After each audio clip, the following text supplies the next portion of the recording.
Hi there, it's Cora, and I'm here to show you today a way to open your hips and just find some release in the sacrum. That's that triangular bone that's in the back. And this can be a pesky critter, so it's nice when we keep it strong and simple. I'm going to use a chair for this and 2 blocks later on. So, I'm using the chair where this is the back of the chair, this is the seat. I'm going to turn the chair around so the seat is facing away from me. I'm facing the chair, but the seat is facing backwards. So, I'm going to now step with my right foot just about 12 inches or so away. I'm going to place my hand down on the chair, my other hand on top, and then just lift the leg. And use this to open the chest.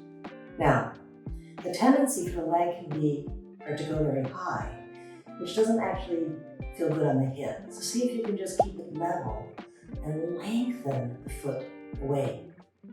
If it's easy, come on down on your elbow. And again, the toes now may want to go one way or the other. Do you see how that turns my hip? See if you could face the toes out, straight out. And then lengthen from the sacrum all the way to your foot. Imagine you could create some space and length in that low back area. And then opening the chest, lengthening the spine, opening the hip, and then come on down. You can just walk to the other side of the chair. Again, I'm facing the chair. I'm facing this way, the chair is facing the opposite. I'm now going to step my other foot again, just about 12 inches or so away, foot. And I want to come down with the left hand down, right hand up. I'm standing on my left foot, raising the right. Open the chest, seeing if I can keep the foot from turning one way or the other. If I can keep the leg from taking too high of a stance. And just opening the hip. Come on down on your elbow. Use the chair to open the chest. And see if you could lengthen from that triangular bone of the sacrum all the way out through your little toe. Imagine that you create length and space in the back body while opening the hip.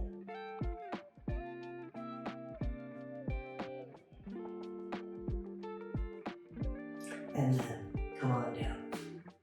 One more time, and I'm going to show it the other direction so you can just see me from the back. So, I'm facing the chair. I'm going to be facing the opposite of the chair, and I will step my foot. Then I'm going to come down with one hand, the other hand on top, and begin to open the chest, come on down onto the elbow, and now again, from the area of the sacrum, could that lengthen all the way out the leg, lengthening, lengthening, lengthening the spine, and creating some space in the back body while opening the chest. And then come on down, walking over to the other side. Again, I'm facing one direction, the chair is going the opposite. So on the side of the chair, I will just step, place one hand down, the other hand on top, lift the leg, turn the torso, and then come on down if it's available on the elbow. Use the top hand to open the chest And again, can you lengthen from the back of your bum, the sacral area, all the way up through your foot. Try to make sure the foot is not turning all kinds of directions. But can you lengthen as though someone were pulling your leg and creating space in the body?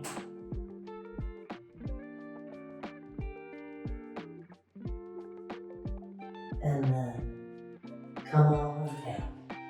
Now, I'm going to sit in the chair and I'm going to take my legs wider than the chair. So, you see how I'm taking my legs wider than the chair? Then I'm going to come forward, reaching forward, and then reaching down. I'm going to turn the chair so you can see me from the side. So, I'm sitting in the chair, I'm taking the legs wider than the chair, and now I can just inhale as I exhale, come on down, reaching the floor, and then just reaching forward, releasing the head, relaxing the breath,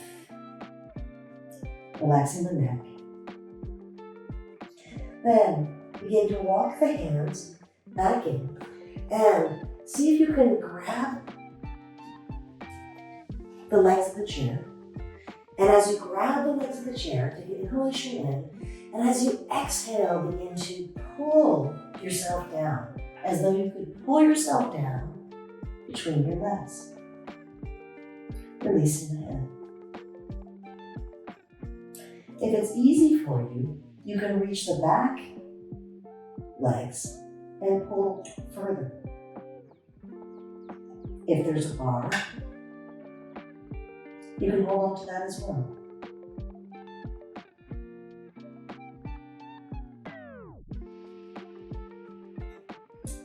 Then releasing the hands, slowly come back up.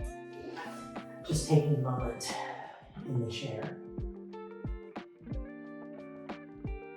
And then the blocks are to add.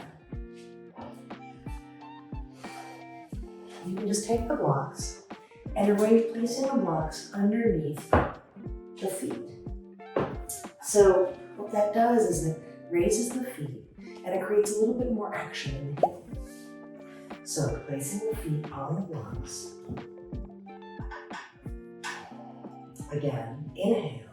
And as you exhale, just coming forward, reaching forward, releasing the head, releasing the hands, holding onto the chair, and just pull yourself down. You might notice that there'll be even more sensation in the hip. You may not be able to reach the back bars, though you were without the blocks. Release the head and just feel how the opening is in the hips, but also releases that sacral area in your back at the bottom of the spine.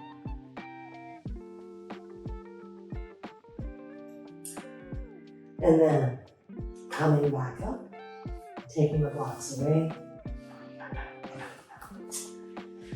One more, taking the chair. I'm now going to just stand next to the chair. Again, I'm facing the back of the chair. And I'll just place the leg, just placing the leg up on the chair. My other foot is underneath me. It's not way over here. It's just right underneath me. So my two legs are underneath. Then I inhale, and as I exhale, I come down. And I'll come down and walk down the leg. You'll feel a nice hip stretch. And then coming on up, walking over to the other side, taking the other foot, standing with your legs underneath you. And then as you exhale, just come on down between the legs. Walk down if you can, just walking down. Releasing the head.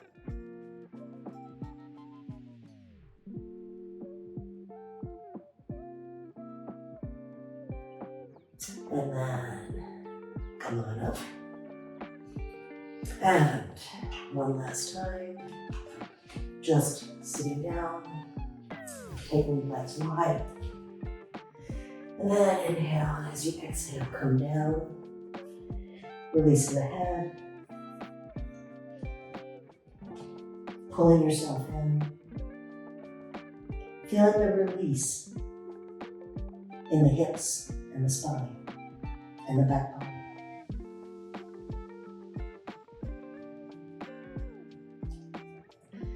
Then come on up. And just for a moment, just notice how it feels to be in the body. Just see how the hips feel. Just a few moments to stretch and strengthen the hips and sacrum.